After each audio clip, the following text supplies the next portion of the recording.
立委林俊憲伊完串的稱，持續多年關懷家友，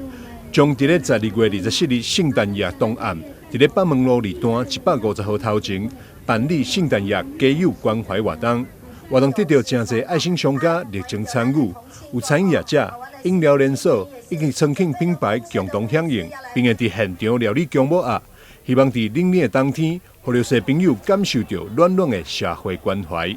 其實每一年到了12月，其實台灣天氣就開始變冷，而且又適逢這個聖誕月，就是一個很溫暖溫馨的季節。但是在我們社會上，在我們的馬路上，其實還有一群人是吃不飽穿不暖的，就是我們的街友哈。所以我們從幾年前我們就來發起說，在這個聖誕節募集社會大眾的愛心，然後來捐贈給我們的關懷我們的街友們，讓他們可以在大家的愛心之下度過一個溫暖的寒冬。那其實這幾年辦下來，反應相當的踴躍，像我們今年的活動，昨天呢一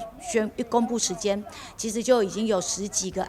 愛心單位來加入，包括有要去煮薑母鴨的，然後有便當的飲料，那甚至呢已經有情趣公司要送每個人一件毛毯，有發熱衣啊。那我們也希望大家繼續踴躍的來捐贈啊，我們還需要一些毛帽啊、手套、襪子，然後甚至外套。我們希望呢，可以讓他們度過一個很溫馨的季節，尤其是在聖誕夜有一個收到禮物的感覺，讓他們感受到社會大眾的愛心。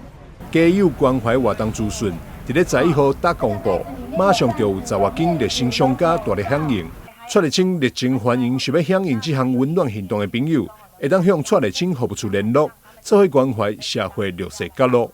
台南新聞張秀儀採訪報道。